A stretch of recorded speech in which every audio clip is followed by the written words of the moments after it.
Unofficially बोल रहे हैं, उस विषय बोल रहे हैं, सदन की गरिमा को बनाए रखें। आसन को चुनौती देने का प्रयास मत करिए, ये ठीक नहीं है। Speaker sir, I want to make it very clear. Please. Speaker sir, I want to make it very clear. The discussion is about votes. The discussion is about the stealing of votes. The discussion is about the SIR, and I am framing my discussion about votes. Yes. And what is happening here is patently unfair. I am not being allowed to speak. I am being disturbed, and I put my protest here. I have done absolutely nothing wrong. I am talking about the subject. In order to capture the vote, you have to capture institutions. I am saying that institutions of India are captured, and I will come to the point, which is Election Commission is captured. So, the project of the RSS was to capture the institutional framework of the country, and I said how the education system has been captured. Vice Chancellor after Vice Chancellor after Vice Chancellor is placed not on merit, not on capability, not on scientific temper, but on the fact that he belongs to a particular organization. Second capture, which helps in destroying democracy, the capture of the intelligence agencies. We have the Home Minister sitting here, the capture of the CBI, of the ED, of the Income Tax Department. And the systematic placement of bureaucrats who favor their ideology and attack the opposition and anybody who chooses to oppose the RSS. That is the second institutional capture. And the third there are many more. I can go on. And the third institutional capture. अभी आप नेता विपक्ष आपके जो राहुल गांधी हैं उनको अभी आप सुन रहे थे, जो आपका जो वोट चोरी का आरोप जो लगा रहे हैं आपके राहुल गांधी, और उसी पर चर्चा की मांग आपके जो है कांग्रेस के द्वारा और विपक्ष में जो नेता हैं उनके द्वारा मांग किया गया था कि आपका जो है लोकसभा में SIR पे चर्चा हो, लेकिन SIR का नाम बदल के चुनाव सुधार पे चर्चा आपका हुआ आपका जो है 9 दिसंबर को आपका लोकसभा में। तो वहीं लोकसभा में आपका नेता जो विपक्ष है राहुल गांधी क्या बोले, राहुल गांधी का पूरा भाषण भी आपको सुनाएंगे, दिखाएंगे। तो वहीं आपका राहुल गांधी का भाषण में मुख्य बातें क्या रही इसको आपको बताएंगे आगे वीडियो में। वीडियो को अंत तक देखिएगा तभी समझ पाएंगे। नमस्कार, मेरा नाम विश्वजीत कुमार और आप देख रहे हैं वाक फॉर इंडिया न्यूज। अभी आप राहुल गांधी को सुन रहे थे, जो राहुल गांधी न जाने चुनाव आयोग को लेकर के कितना बार आइटम बम, हाइड्रोजन बम फोड़ चुके हैं, लेकिन चुनाव आयोग के कान के नीचे जू तक नहीं रेंगता है, क्योंकि चुनाव आयोग पूरे तरीके से मोदी भक्ति में लीन है। और इसका उदाहरण भी राहुल गांधी दे रहे हैं, क्योंकि राहुल गांधी जो वोट चोरी का आरोप विभिन्न राज्यों में लगा रहे हैं और जिस तरह से SIR जो 1 महीना में करने का जो प्लान किया है आपका जो चुनाव आयोग और ज्ञानेश कुमार जो हैं, उसी को लेकर के राहुल गांधी आपका जो है दम तक कल संसद से जिस तरह से चुनाव आयोग जो अभी अपना मनमानी कर रहा है और मोदी सरकार को जो फायदा पहुंचाने का काम कर रहा है उस पर जमकर चुनाव आयोग पर हमला बोले आपके राहुल गांधी। तो वहीं राहुल गांधी का कहना था कि हम विभिन्न मतलब आपका जो है सबूत भी दे दिए तो भी है कि चुनाव आयोग हम ही से हलफनामा मांग रहा है। तो वहीं जो लोकतंत्र में चुनाव अहम होता है, अगर वही चुनाव जो है अगर वही चुनाव निष्पक्ष ना हो तो फिर लोकतंत्र का कोई महत्व नहीं रह जाता है। और जिस तरह से चुनाव आयोग को पूरे तरीका से मोदी जी अपने हाथ में कर लिए, क्योंकि पहले आपके जो CGI साहब होते थे उनको हटा के अपने ही कैबिनेट का मंत्री को बैठा लिए, ताकि CGI साहब अगर आड़ंगा कहीं लगा सकते थे मोदी जी का मन मुताबिक चुनाव आयोग का नियुक्ति में, जिसको लेकर के मोदी जी CGI को ही साइड कर दिए। जिसके बाद से राहुल गांधी आए दिन वोट चोरी को लेकर के हर दिन आपका जो है खुलासे पर खुलासा करते हैं, लेकिन गोदी मीडिया राहुल गांधी को ही गलत साबित करने में लगा रहता है, क्योंकि विपक्ष को खत्म करने का सुपारी लिया हुआ है गोदी मीडिया जो है मोदी जी से। और पूरे तरीके से भारत से विपक्ष कैसे खत्म हो जाए, भारत में डिक्टेटरशिप जल्द से जल्द आए, उसी का कवायद में लगे हुए हैं गोदी मीडिया वाले और रेडियो रवंडा और नचनिया मीडिया वाला सब, और पापा का परी और पापा का पड़वा सब। तो वहीं आपका जो राहुल गांधी आपका जो और 9 दिसंबर को SIR, एक्चुअली में तो इसका नाम बदलकर मोदी सरकार चुनाव सुधार रख दी। तो चुनाव सुधार पर चर्चा के दौरान राहुल गांधी जिस तरह से मोदी सरकार को जो आड़े हाथ लिए हैं और जो चुनाव आयोग को, जिसके बाद शायद ज्ञानेश कुमार का रात का नींद हराम हो गया होगा। एक बार आप भी सुनिए राहुल गांधी का भाषण के साथ, आपको मैं छोड़ जाता हूं। आप भी सुनिए राहुल गांधी लोकसभा में 9 दिसंबर को क्या बोले। For letting me speak on this really important matter.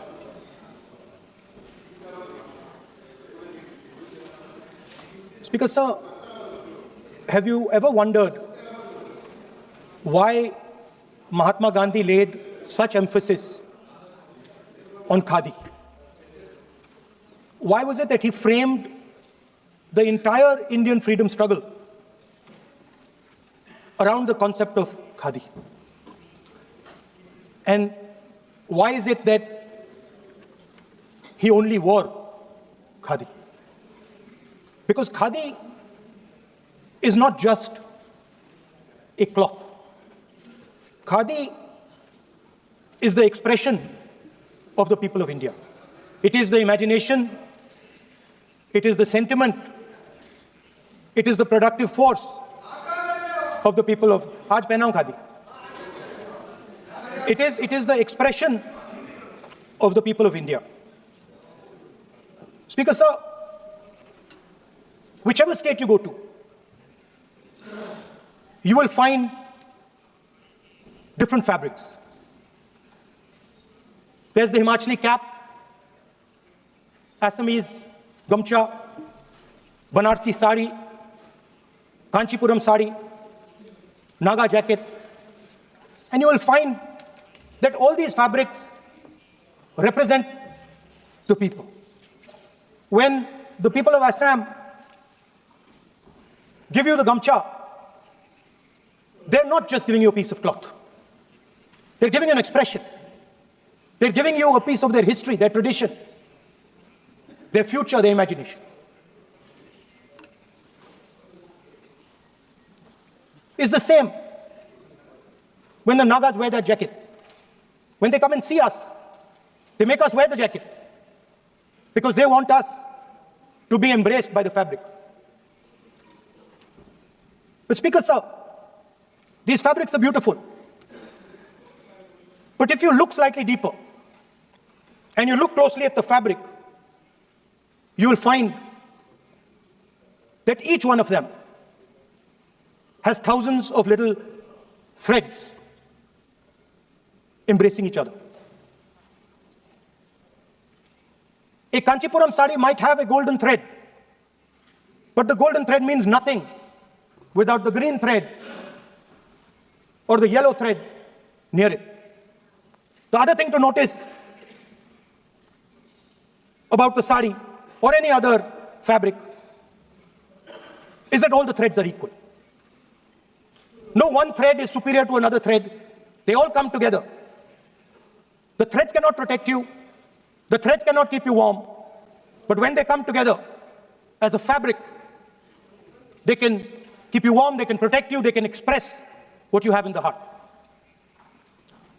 Speaker sir, in the same way, our nation is also a fabric. It's a fabric made up of 1.4 billion people, and the fabric is woven together by the vote. Let me repeat it. It is a fabric of 1.5 billion people, and it is woven together by the vote. Everything that we see, in fact, this house where I'm standing today, the Lok Sabha, Rajya Sabha, Vidhan Sabhas across the country, Panchayats across the country, none of them would exist if the vote did not exist.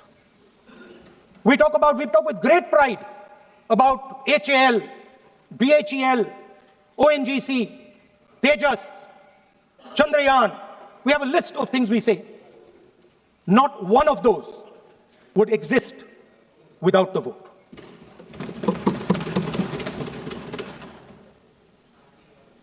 Speaker sir, it is the idea that every thread, every person in the Union of India is equal, that disturbs my friends in the RSS. They're happy to see the fabric, but they cannot stand the idea that every single person in the fabric of our country, regardless of what religion they come from, regardless of what community they come from, regardless of what language they speak, should be equal. Because they fundamentally do not believe in equality. They believe in a hierarchy, and they believe that they should be on top of that hierarchy. Speaker Sir, on the 30th of January, 1948, 3 bullets pierced the chest of Mahatma Gandhi. Nathuram Godse assassinated the father of our nation. Today, our friends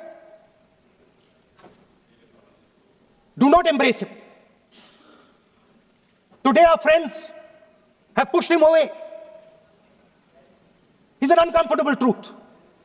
But that's not where the project ended. You see, as I said, everything has emerged from the vote. All the institutions have emerged from the vote. So it's obvious that the RSS has to capture all the institutions that have emerged from the vote. So the project, after Gandhiji's assassination, the next step of the project was the wholesale capture of India's institutional framework.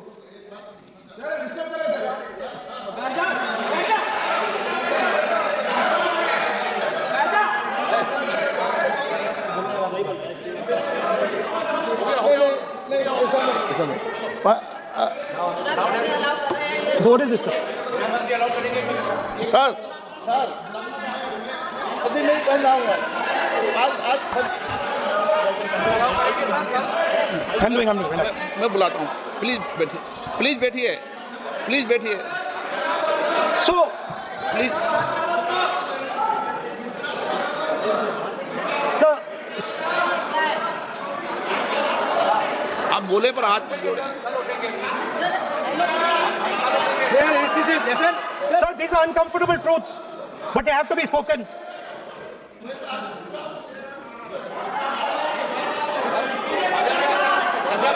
कितना खाती कहते थे थोड़ा बता दे So these are uncomfortable truths, but they have to be spoken. My friends don't like the connections I'm making. They're disturbed by them. It's obvious. Speaker, sir, so after the father of the nation was assassinated, his vision of an equal India, of an India where institutions belong to the people, had to be destroyed. And so the process started, and the RSS attempted to capture one institution after the other. And I will give some examples so that it is crystal clear that this is the case. Everybody knows how vice chancellors are placed on top of Indian universities today. Every single person knows this. You go to any university, you speak to any youngster in India, he will tell you that it does not matter whether the professor has qualifications, it does not matter whether the professor has a scientific temperament. The only thing that matters is the professor belongs. माननीय सदस्य, एक minute, माननीय सदस्य, चुनाव सुधारों पर चर्चा हो रही है। सर, ये मैं उसी पे कर रहा हूँ। आप किसी भी संगठन का नाम जो इस हाउस का नाम ले, एलओपी है तो इसका मतलब ये नहीं है। एलओपी का मतलब नहीं, आप जनरल बात बोलो, आप राष्ट्रपति भाषण में बोलिए जनरल बात। सर, हम लोग सुनना चाहते हैं। सर, स्पीकर सर, हम लोग सुनेंगे शांति से। हम लोग शांति से सुनना चाहते हैं, और ये आप लोग सुनिए ना क्या कहना चाहते हैं। धमकी देंगे आप? हम लोग सुनने के लिए बैठा है। अभी तक नेता प्रतिपक्ष एक शब्द चुनाव सुधार का अभी तक आया ही नहीं है। संसदीय कार्य मंत्री बोल रहे हैं। मैं स्पीकर का परमिशन से ही बोल रहा हूँ।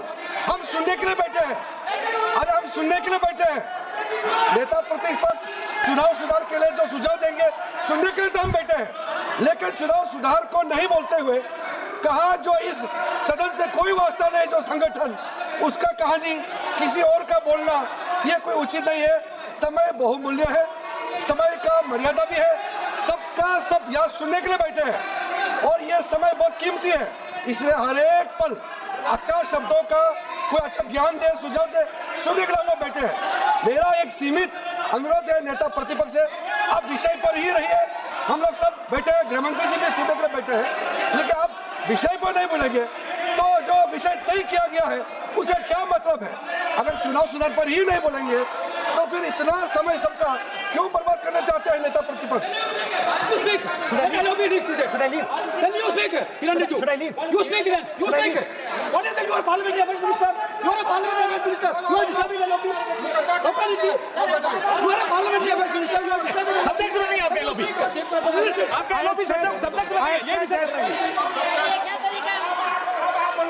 The discussion, one second.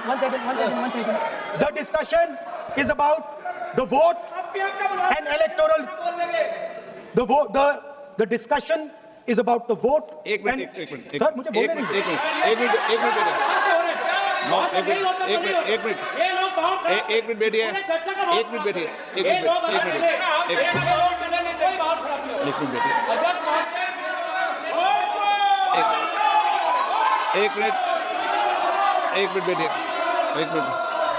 माननीय सदस्य मैं बैठे बैठे अनऑफिशियली बोल रहे हैं, उस विषय बोल रहे हैं, सदन की गरिमा को बनाए रखें, आसन को चुनौती देने का प्रयास मत करिए, ये ठीक नहीं है।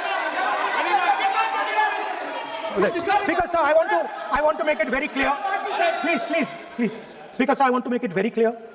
The discussion is about votes. The discussion is about the stealing of votes. The discussion is about the SIR, and I am framing my discussion about votes. Yes. And what is happening here is patently unfair.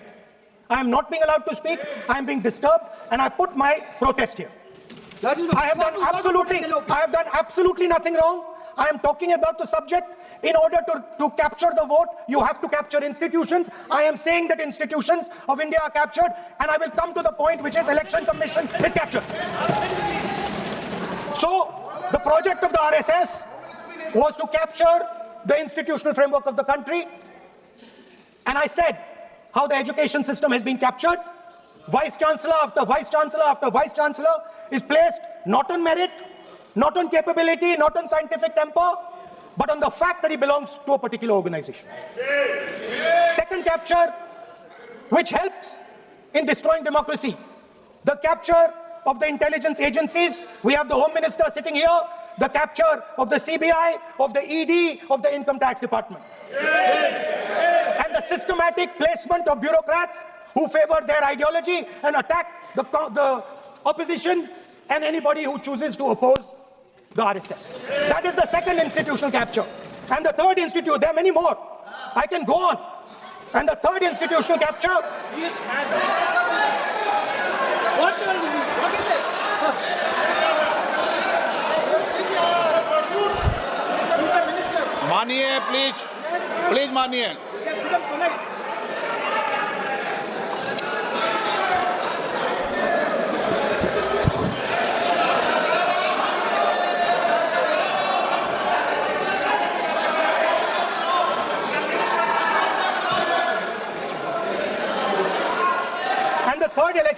The third capture of the institution that directly controls the election system of our country, the Election Commission.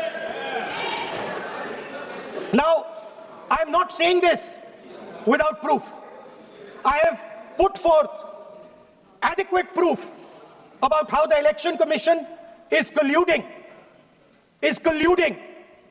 with those in power to shape the elections. But I want to ask three questions first, which will make it very clear that the BJP is directing and using the Election Commission to damage India's democracy. The first question, why is it that the CJI was removed from the selection panel of the Election Commissioner? What motivation could there be to remove the CJI? Do we not believe in the CJI? Of course we believe in the CJI. Why is he not in that room? I sit in that room. It is so-called a democratic decision. On one side, Prime Minister Narendra Modi and Mr. Amit Shah. on the other side, the leader of the opposition. I have no voice in that room. What they decide is what happens. So the first question, why is the Prime Minister and Amit Shah so keen on choosing exactly who the election commissioner is going to be? Second question, and even more devastating question. No Prime Minister has done this in the history of India. In December 2023, this government changed the law.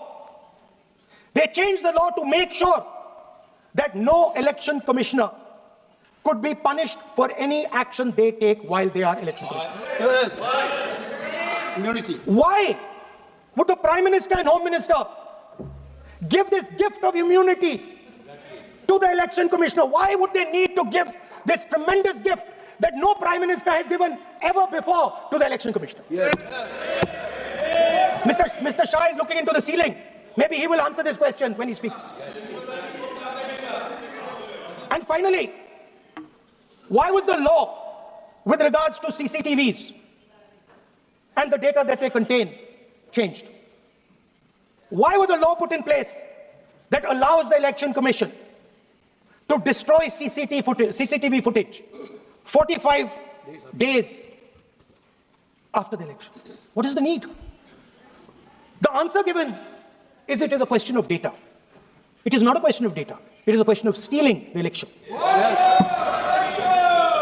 Now, what is the result of this institutional capture? What is the result of controlling the Chief Election Commissioner and the Election Commission? First of all, we have a set of election campaigns that are tailored for the Prime Minister. 3-month, 4-month, 5-month long campaigns are taking place so that the Prime Minister's schedule can be fitted in to the program. Second, we have a Brazilian woman who appears 22 times on the voter list of Haryana. Please. No. 22 times this lady appears. एक minute please एक minute आप नेता प्रतिपक्ष है मैं इस तरीके से सदन की कार्रवाई नहीं चलने दूंगा ये सदन है सदन की गरिमा को बनाए रखें आप सदन की गरिमा से बोलेंगे तो ठीक नहीं जैसे सदन नहीं चलेगा नो गलत तरीका है आपका नहीं होगा आप ले रहिए नहीं माननीय प्रतिपक्ष के नेता आप पहले अपने सदस्यों को समझाइए नहीं चलेगा नहीं ठीक नहीं है नो नहीं बिल्कुल नहीं चलेगा अगर आप सर माननीय प्रतिपक्ष के नेता आप अपने सदस्यों को गरिमा समझाइए सर बट ये तरीका आप इतने सालों तक यहाँ पर रहे ये तरीका उचित है क्या सर विरोध का तरीका होता है लेकिन ये उचित तरीका नहीं है तरीका इधर पे नो उधर का तरीका क्या है सर नो सबका तरीका उधर से भी बोलेंगे इधर से बोलेंगे सब जगह से बोलेंगे Speaker sir, I don't agree with the showing of photographs here, but it is a reflection of our democratic structure. This is what is happening in our democracy, that you're not allowing us to show. This Brazilian woman has appeared 22 times on the voter list in Haryana. And not only that,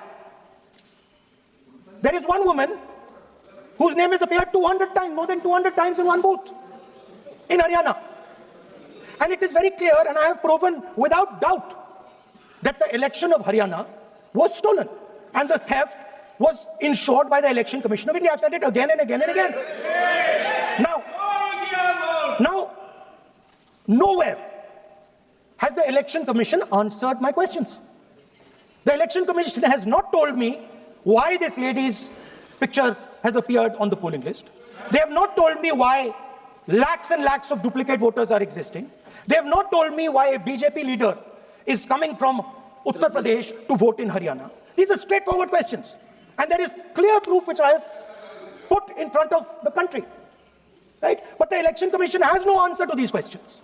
And that is the result of the complete capture of the Election Commission by the people across the aisle. By the way, you're talking about SIR in Bihar. Let me say something about SIR in Bihar. Why is it that after the SIR in Bihar, 1.2 lakh duplicate photos are existing in Bihar? in the voting list. If you've cleaned up the voting list, why are there 1.2 lakh duplicates in Bihar? And we've not just proven this about Haryana. We have proven this in Karnataka, we have proven this in Maharashtra, and I'm absolutely certain this is how you're winning elections in Madhya Pradesh, in Uttar Pradesh, in Bihar, across the country. Now, so what I'm putting on the table is, it is very clear that you've captured the institution. I've shown the mechanism of that capture. I'm also showing you how the Election Commission is doing things that are completely out of line. I'm not getting any answers. Right? So now let us come to how, when we're talking about electoral reform. Electoral reform is very simple. The point is, nobody wants to do it. The government doesn't want to do it. What does electoral reform require? What we've been saying. Number one, give machine-readable voter lists to all political parties 1 month before the election. That's the first step. The second step is take back the law that allows the destruction of CCTVs, CCTV footage. Very simple, not difficult. While you're doing that, also tell us what is the architecture of the EVM. Give us access to the EVM. Let our experts go and see what is inside the EVM. Till today, we have not had access to the EVM. We are not shown the architecture of the EVM. We're not physically allowed to go and see an EVM. Give us the architecture. Give us access to the EVM. And finally, please change the law that allows the election commissioner to get away with whatever he wants to do. That's all the electoral reforms you need. And I want to assure the election commissioner that they might be under the impression that this law lets them get away with it. Let me remind them, don't worry, we are going to change the law, and we are going to change it retroactively, and we are going to come and find you. Right? So this is the situation that the country is faced with. You know, everybody says to us, India is the biggest democracy. Actually, I was thinking today, we're not just the biggest democracy, we're the greatest democracy. And I'm not saying it just like that. I'm saying it, America calls itself the oldest democracy. But the democracy that weaves together the largest number of people, the largest diversity of people, the largest number of languages, the largest number of states is this. And so our most powerful asset, the thing that stitches together the entire concept of modern India, stitches together the fabric of modern India, brings people together, allows them to build this great nation, is being attacked by these people. They're destroying it. You know they're destroying it, I know they're destroying it, and they know they're destroying it. And I'd like to conclude by saying that the biggest anti-national act you can do is vote chori. There is no bigger anti-national act that you can do than vote chori. Because when you destroy the vote, you destroy the fabric of this country. You destroy modern India, you destroy the idea of India. So I'd like to conclude by saying vote chori is an anti-national act, and those across the aisle are doing an anti-national act.